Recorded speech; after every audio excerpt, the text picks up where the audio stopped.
o'sha shiyalar bilan musulmonlar ahli sunna o'rtasidagi fitna chiqarilishda eng katta uslubi mana shu.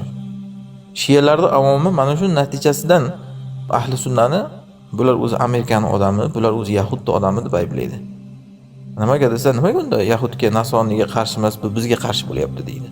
Nimaga desa, nimaga unda Yahudga, Nasroniyga qarshi emas, bu bizga qarshi bo'lyapti.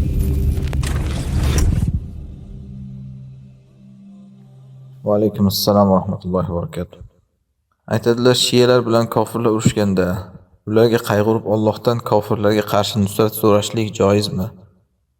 Albatta, Rum surasida Alloh aytgan, ular ahli kitob bo'lgani uchun o'shalarning g'alabasi bilan yawma idin yafruhul mu'minun. O'sha kunda mu'minlar xursand bo'ladilar bi nasrillah, Allohning nusrati bilan degan. Endi har xil tafsir bor, bu tafsirda batafsil gapirdik. O'shalardan biri har holda o'sha ikkita kofirni ham ahli kitob bilan majusiylar qadimdagi. Ahli kitob g'alabasi musulmonlarga yaqinroq bo'lgani uchun bu majusiylarga qarshi, ularki mushriklar bilan birda, ya'ni forsliklar. Musulmonlar ana shu mushriklarning hamtovoqlariga musulmonlarga yaqin bo'lgan ahli kitob g'alaba qilganidan xursand bo'ladilar degan. Mana bu yerda ham endi tabiiyki shiyalar ahli kitobdan yaqinroq. Mana yerda boshqa kofirlar turganda u Yahudmi, Nasoronmi? Albatta musulmon odam shular tarafida bo'ladi, ya'ni shiyalar tarafida bo'ladi, Yahud Nasoro tarafida emas. Asli mana shu katta fitna. Ya'ni o'sha shiyalar bilan musulmonlar ahli sunna o'rtasidagi fitna chiqarilishda eng katta uslubi mana shu. Shiyalarning avomi mana shu natijasidan keyin mana bu ahli sunnani bular o'zi Amerikaning odami, bular o'zi Yahudning odami deb ayblaydi. Nimaga desa, nimaga unda Yahudga, Nasroniyga qarshi emas, bu bizga qarshi bo'lyapti deydi.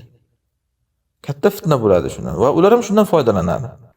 Shunaqa qilib, masalan, musulmonlarni ahli sunnani shiyalarga qarshi qiladi, shiyalarni ahli sunnaga qarshi qiladi.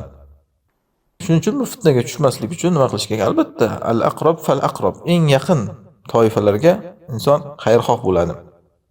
Bu ularni botilini oqlash yoki unga rozilik degani emas. Bu shar'iy siyosat deyiladi. Shuning uchun Alloh ularga yordam bersin deb duo qilsa ham zarari yo'q. Va biz bunga norozimiz, biz bunga hech qachon qo'shilmaymiz deyiladi. Ya'ni kofirlar safiga, shiyaga qarshi bo'lsa ham. Hozir biz mana shu o'yinni oldidamiz. Katta siyosiy o'yinni o'ki, shu shiyalarga qarshi, mana Ironga qarshi urush boshlanishi arafasida endi urushadimi Alloh biladi. Amerika va boshqa kofir davlatlar. O'shanda tabiiyki mana Husiylarga qarshi urush qilsa ham bu tomondagi mana bu o'zini ahli sunnaman deganlardan foydalanishga harakat qiladi ular. O'shanda endi ular bilan nog'orasiga o'ynamaslik kerak. Har qanday toifa ahli sunnaman deganlar. Allohu a'lam.